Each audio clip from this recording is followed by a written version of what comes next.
الرحمن السلام علیکم۔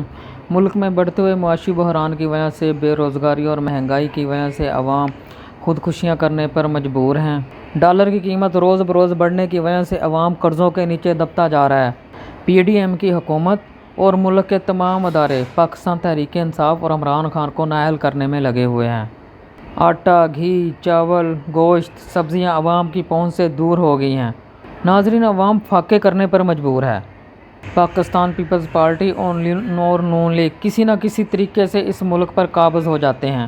اگر یہ دو پارٹیاں قابل ہوتی تو آج ملک کے یہ حالات نہ ہوتے، ملک میں بے روزگاری اور مہنگائی کا سیلاب نہ ہوتا، ملک میں معاشی بحران نہ آتا۔